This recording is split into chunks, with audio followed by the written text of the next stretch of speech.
good evening, or whenever this video finds you. Donald Trump is absolutely crushing it in all the new polling data.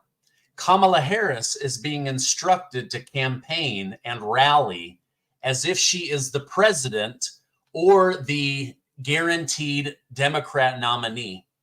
Trump files a major lawsuit that could hamstring Harris before she's even started. Plus, Kamala Harris isn't even president yet, and a credible impeachment lawsuit is already being drafted against her. Thank you guys so much for liking and sharing these videos. It really helps me out, so thank you so much. Donald Trump's campaign says Vice President Kamala Harris wrongfully took over President Joe Biden's re-election campaign money. They called it a heist.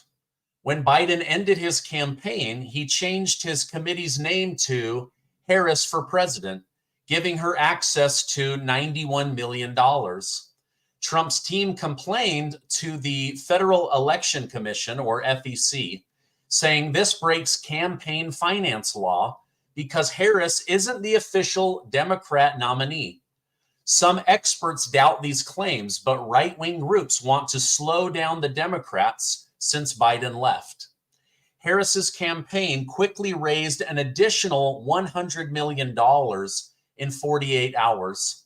The FEC chair pointed out rules saying if a candidate doesn't run, technically their funds should be refunded, suggesting Biden may have broken the law and in order to not be in trouble, has to refund $91 million. This situation is creating political tension as Harris becomes the leader of the Democrat Party. Now, I believe Trump was correct in blocking these funds. They weren't donated to Kamala Harris. They were donated to Joseph Robinette Biden, and now he's officially bowed out of the race. Also, Kamala isn't the heir apparent. We don't know if she's going to win. She still has to secure the actual nomination near the end of August at the DNC in Chicago versus just assuming this. But this is what we call in sales, assuming the sale, but that doesn't mean that you always end up getting it. Now, the news keeps saying that Trump is scared of Kamala Harris, but everyone around Trump says he's not behaving overly confident.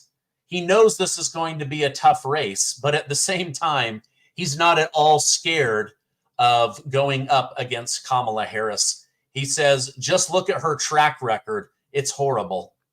Now, Trump is favored as of right now to beat Harris in swing states such as Pennsylvania, Wisconsin, Michigan, Arizona, Georgia, Nevada, and North Carolina, giving Trump a 62% favorability to win the presidency, according to Polymarkets. Now, Polymarkets is the betting websites. So literally people are putting down money and they are betting with 62% favorability that Donald Trump is going to win.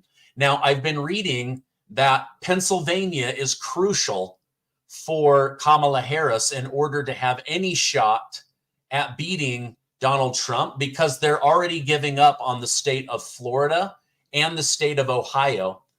But they might actually pull up Governor Shapiro from Pennsylvania as a running mate. That way they can try to secure Pennsylvania. So I'll keep you updated on that. But as of right now, Trump is 62% favorability of beating Kamala Harris. Now, amid the rumors yesterday of Biden being in hospice care, he finally made a public appearance after testing positive for COVID nearly a week ago. In a video that surfaced earlier today, Biden was seen leaving isolation and struggling to get into his motorcade. He looked tired, he looked sick, but nonetheless, he is alive. He is going to address the nation on Wednesday on why he officially decided on his own to step down. I'm not buying it for a minute. We know the Obamas forced him out. While there is still speculation that Biden is suffering from a condition worse than COVID, nothing has been confirmed yet. But with that being said, Biden is expected to address the nation and to address America's concerns about whether he is fit to be president if he isn't fit to run for president. Biden claims that he would only step down for medical reasons. So could we be getting some kind of big medical announcement? Maybe. He's certainly not going to shoot himself in the foot before November 5th. Now, overall, the Democrat Party has been very receptive to Kamala Harris being the new nominee. Popular lawmakers such as Chuck Schumer and Representative Hakeem Jeffries have finally endorsed Kamala Harris after a short period of silence.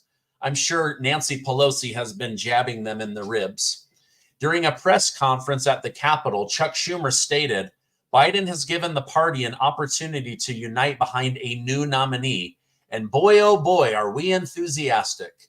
Now that the process is played out, we are here today to throw our support behind Vice President Kamala Harris. Now, the only process that played out was the elites in Washington, D.C. installing the person they believe they can control the most. This has nothing to do with democracy. So I guess Democrats were right. Democracy is on the ballot, but for Republicans, not Democrats. Now, actor George Clooney also expressed his relief that they have a new nominee by seemingly backtracking on some of the negative comments he made about Biden. In his most recent statement, George Clooney championed Biden as the prime example of a leader because he is saving democracy once again. He stated, we're all so excited to do whatever we can to support Vice President Harris in this historic request.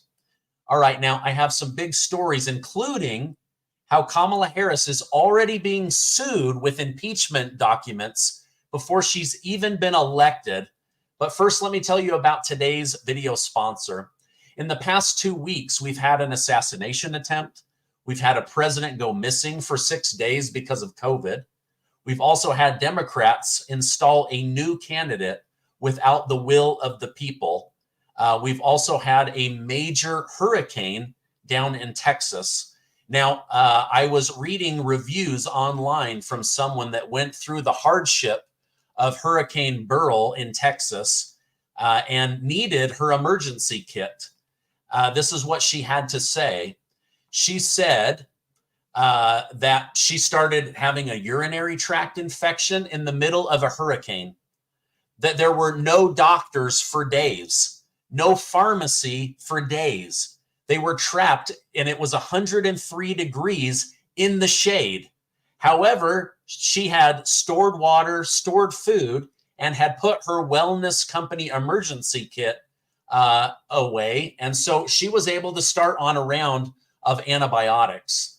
Now, I personally have peace of mind knowing that I have antiviral and antibiotics in my home in case things get crazy, whether it's another pandemic or a hurricane or an earthquake or whatever.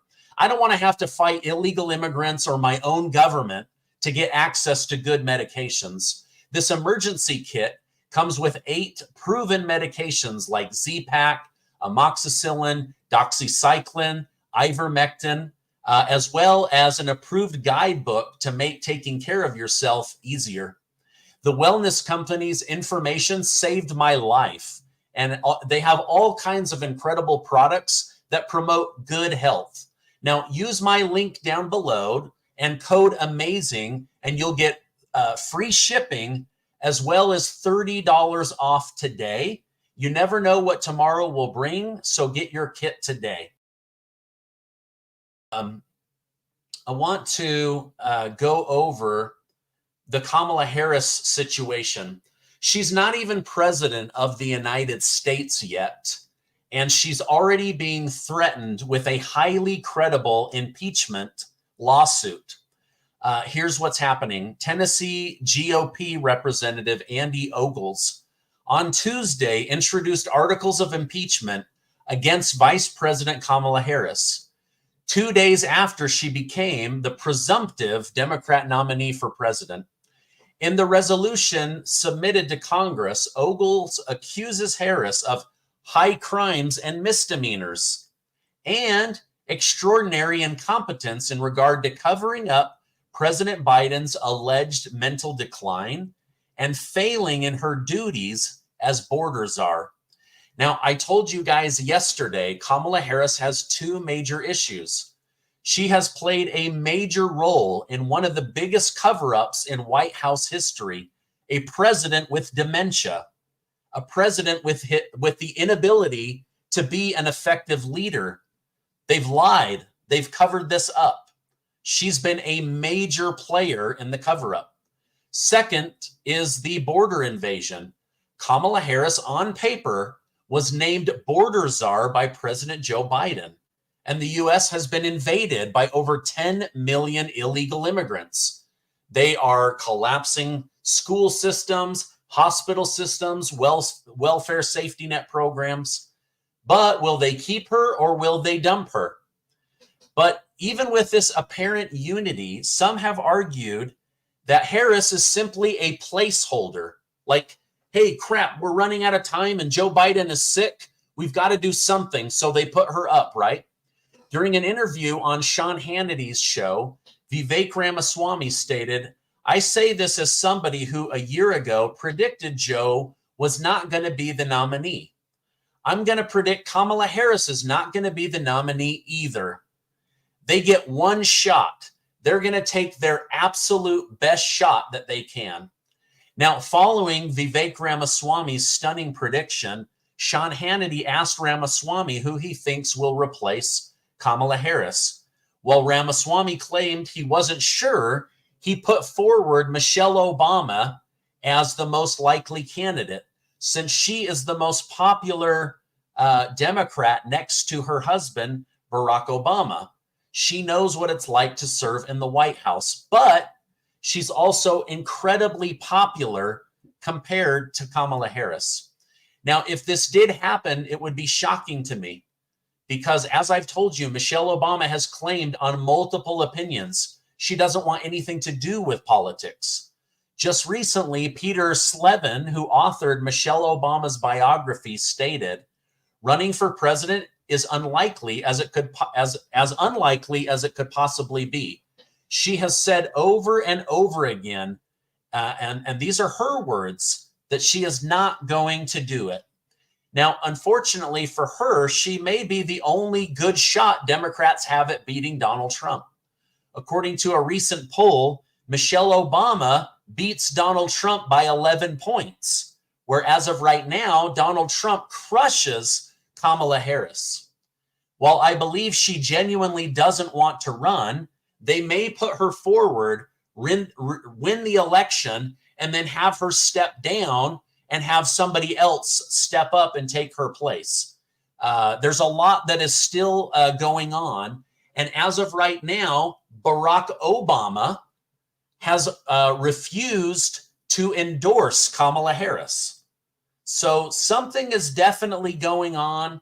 I don't know if they're just saying, hey, she's the man for the job or just what. Now, with that being said, Kamala Harris is currently down 11 points. So Michelle Obama would be up 11 points, then Donald Trump, and then Kamala Harris is down 11 points in this new polling conducted by Forbes. Zero Hedge commented on the data, stating Trump led Biden 49 to 39% with 12% undecided. However, versus Harris, Trump leads 51 to 40 with 9% undecided. Now, I understand that it may be a bit early to tell how Harris will do, but it's not a good look to come out of the gates losing to Donald Trump by that many points. So she's actually polling worse than dementia Joe Biden was doing. So we'll end up seeing how that does. Now, in an effort to boost J.D. Vance's popularity among supporters, Trump has responded to Vance's previous anti-Trump comments. During an interview with Fox News' Jesse Waters, Trump defended his VP pick by stating, "JD didn't know me. And then when we got to know each other, he liked me, maybe more than anybody liked me. Now, in May of this year, Vance echoed the same thought process in an interview on CNN News. Vance stated, "I've been very clear on this. Look, I was wrong about him," meaning Trump. "I didn't think he was going to be a good president, and I'm very, very proud to be proven wrong. It's one of the reasons why I'm working so hard to get him elected." So JD Vance bought into the Russia story, but after it proved out that that was false and made up, he started doing his own research on Donald Trump and realized, wait a minute, this guy is super loved. And before he became a Republican, the Democrats loved him more than the Republicans. Can you imagine that? The Democrats used to give him more MAGA love than even the Republicans. And so because of this, JD Vance is saying, you know what? I was wrong, and I'm going to do everything I can to get Donald J. Trump reelected. All right, now, following a barrage of calls from both parties for her to quit in disgrace, Secretary of Secret Service Kim Cheadle announced she is stepping down. That happened earlier today. The most shocking part of this process was that she's been humiliated. She's admitted this was a failure, that former President Donald Trump was almost killed on live TV in 4K because of her. Yet President Biden took to the internet to praise her by saying, "We especially thank her for answering the call to lead the Secret Service during our administration, and we are grateful for her service to our family. As a leader, it takes honor, courage, and incredible integrity to take full responsibility for an organization tasked with one of the most challenging jobs in public service." So Biden is now praising the woman who almost got Donald Trump killed. Kind of weird, right? Like, that's not really a great look. Now, while Biden's corporate statement was probably written by a staff member, Trump gave an honest and critical review of Kimberly Cheadle. After Cheadle resigned, Trump appeared on Fox News where he stated, "She never gave me proper protection, so I ended up having to take a bullet for democracy. Many requests were made by on-site Secret Service for more people, always with a turn down or no response. I have the biggest crowds in history, and they should be treated accordingly." I mean, Trump is right. Not only was Trump's life put in danger, but this guy gets turnout similar to rock star concerts, and all of those people, every single person that shows up to show their love and support for Donald J. Trump, their lives are at risk if Secret Service can't do their job.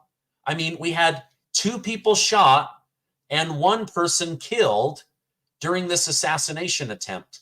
That is on Secret Service. Secret Service had a major fail. They also alerted many of America's enemies, including Iran, that yes, there is a chance you could assassinate a president. So she should have retired in disgrace, and she now has. Israeli Prime Minister Benjamin Netanyahu has a busy week ahead of him. While it was initially thought that Biden wouldn't meet him after his arrival in America, a meeting has been scheduled for Thursday. That's the right thing to do. Additionally, yet Netanyahu has agreed to meet with Trump at Mar-a-Lago on Friday, which showcased the two are eager to fix their relationship. For those unaware, the relationship reportedly soured in 2020 after Netanyahu accepted Biden's victory. Netanyahu also expected to meet with Harris and others before he heads back, which means he's trying to cover all of his bases. However, when Joe Biden was not going to have the meeting, and neither was Kamala Harris, Netanyahu immediately demanded a meeting with Donald Trump. And I think that's because he knows Donald Trump will be back in the White House.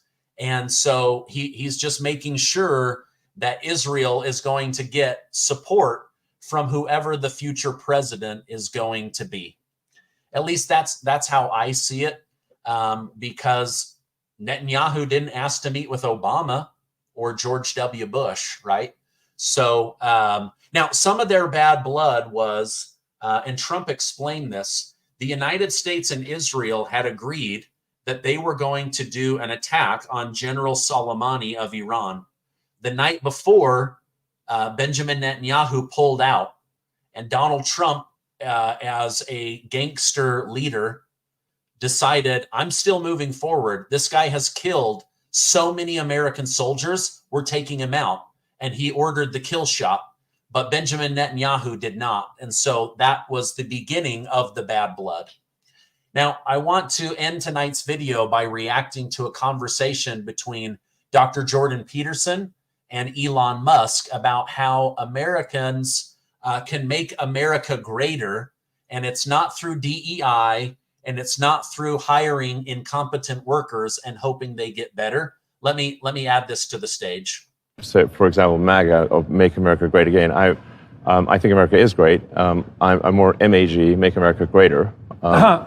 And there's some core pillars, some core values that have, I think, made America great. Could you elucidate those? Yeah. So one of them is being a meritocracy. Maybe as much of a meritocracy as possible, such that you get ahead as a function of your hard work and your skill, and nothing else. So he's saying meritocracy based on your efforts, learning skills, working hard. The problem with Marxism is they want equality of opportunity, but they also want equality of outcome. But unless you force communism or socialism or Marxism, you cannot guarantee equality of outcome. I work 80 to 100 hours a week. If somebody is only going to work 30 hours a week, why should we have the same income, right? And so that's just an example of what he's talking about. Which is why I would be opposed to, for example, things like DEI. Adrian Wooldridge documented the fact that the alternative to meritocracy historically is nepotism and dynasty. Absolutely. It's not equity. It's not equity, correct. It's nepotism and dynasty. Exactly. Right. So that's very much worth knowing. Okay, yes. Meritocracy has its price because it's a severe judge, but the alternative is nepotism and aristocracy, or dynasty. Okay, so meritocracy. What else? Clearly, America. It's not like America's been purely a meritocracy, but it has been more of a meritocracy than any other place. Right. Which is good. That's good. Which I regard as good. Yeah. Promoting meritocracy, promoting freedom. Freedom to operate, meaning like the least amount of government intervention possible. We want, and this is, I think, important to fight because the natural tendency over time, sort of almost like entropy, is that the hand of government gets heavier every year. Yep. Oh boy, isn't that true? One of the biggest problems in the world is that the hand of government gets too heavy. Think about this. We are saddled with $34 trillion in debt. The federal government employs almost 3 million people. It's the largest company in the world, and it is absolutely just full of bloated budgets, all kinds of issues. So he's saying we need freedom of speech, freedom to take action. We need to change regulation. We need meritocracy. You've got to go get a skill set. And then we need the government to get out of the way. The laws and regulations accumulate every year, and these laws and regulations are immortal. Right. So that's the evil uncle of the king. A very, very old story. Very old story. The Egyptians were wrestling with that problem 4,000 years ago. Right. Yeah. So you have to have some. You have to really take an active role in reducing the number of laws and regulations. Otherwise, as more and more laws and regulations are passed, eventually everything becomes illegal. Right. And you start getting into these Orwellian situations where then everyone's poor and miserable. Well, where action A is illegal and action B is illegal, and there isn't anything you can do that is legal. Right. All right. If you want to see the rest of that interview, you can go to the Daily Wire or search it up. But sorry, these are some of my libertarian values coming through, where I genuinely believe a lot of the problems in our life come from government. Government is not the solution. And so I love that Dr. Peterson and Elon Musk are saying, listen, we've got to get government out of our way. We've got to allow businesses to function. We cannot have a bloated government. We need freedom of action, freedom of speech. Anyway, I just wanted to share that with you. That was a video that was going viral today, and it struck a chord with me. All right, let me read some of your super chats really quickly, and then I have a final thing for you. There's been a heist. What do we do? Where do we go? Well, they're going to sue. This is going back to the original story of today's news. Donald Trump is suing Kamala Harris for taking over $91 million from Joe Biden illegally.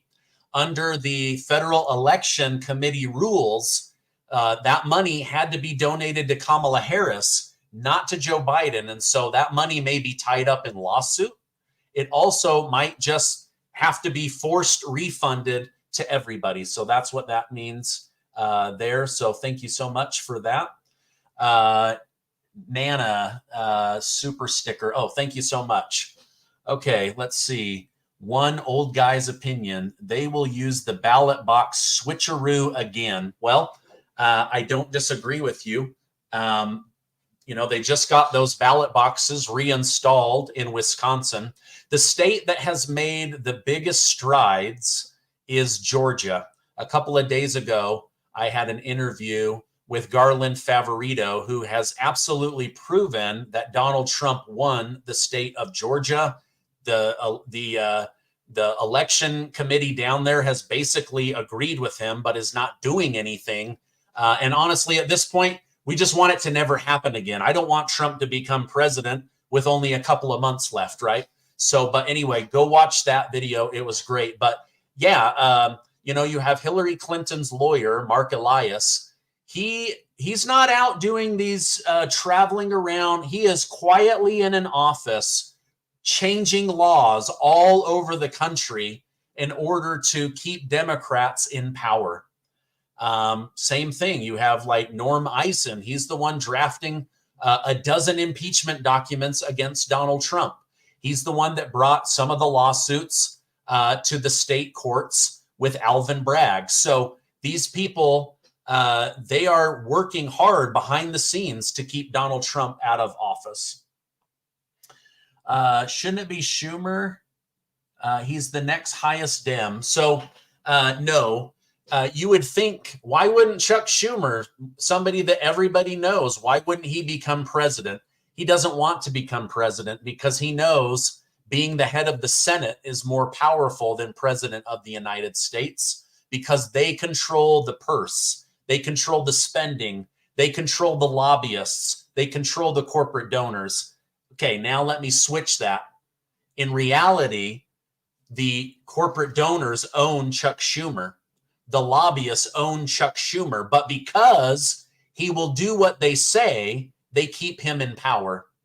I think what you're thinking of, if I'm understanding correctly, is is there a pecking order? Yes. President, vice president, and then Speaker of the House. Well, Speaker of the House, Mike Johnson, is a Republican. They're certainly not going to install a Republican, which is why Joe Biden isn't stepping down.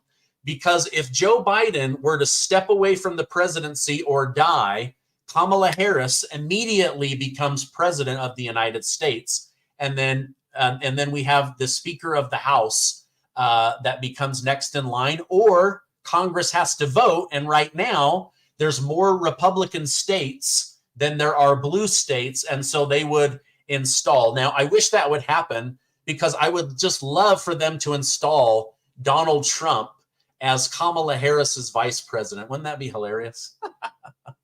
All right, let's see. I hope Dan Bongino takes top SS job. Oh my gosh, Robert, wouldn't that be amazing? We would get some answers if Dan Bongino was the head of the Secret Service.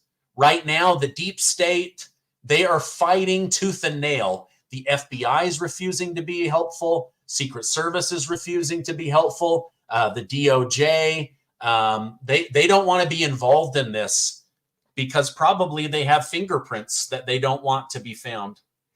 All right, one more, and then I'll finish off with the last story. None of this matters. They will cheat again, and nothing will change. Well, that is an opinion, and you are allowed to have it. But I believe that a lot has changed, and that doesn't mean that more doesn't need to change. So I will give you that. And, you know, all we can do is continue to push things in the direction that we want. But we also, our job is to vote in courageous, America-loving senators and members of the House of Representatives. We're a representative government, so it's us who has to send good representatives. All right, thank you guys for those super chats. Hey, let me know in the comments, do you think Donald Trump is going to beat Kamala Harris? If you do, I want you to type Y, and if you don't, I want you to type N, because as of right now, the polling data and the betting companies, they're all saying that Donald Trump is going to wipe the floor with her. All right, now, did you guys see this? Using geo-tracking of cell phone data, authorities have discovered that someone who is in an office next to the FBI building in Pennsylvania frequently visits the home of assassin Thomas Matthew Crooks. Now, they're not telling us a name. This data has just been released, but my goodness, this is suspicious. Here's a kid with no social media footprint being courted by somebody who offices next to the FBI. I don't know. That's really, really suspicious. I don't know. Let me know in the comments. Is that suspicious to you? If it is, type an S. But I'm like, okay, wait a minute. Was he having secret meetings with someone in the FBI? Are we looking at a Gretchen Whitmer kidnapping, right? Where the FBI infiltrated people, set them up to kidnap Governor Gretchen Whitmer, and then eventually found out, oh, wait a minute, you're an FBI agent, you're an FBI, I'm an FBI agent. There were more FBI agents involved in the kidnapping plot of Gretchen Whitmer than there were regular people. But was the person who set up the kidnapping of a governor fired? No, that person was moved to the Washington, D.C. office where what did they do? They oversaw the January 6th infiltration. You can look that up. Absolutely true. So was Thomas Matthew Crooks, the assassin who attempted to take the life of Donald Trump, meeting with someone at the FBI? I don't know, but somebody was coming to his house on a regular basis, according to news stories. This does not look good.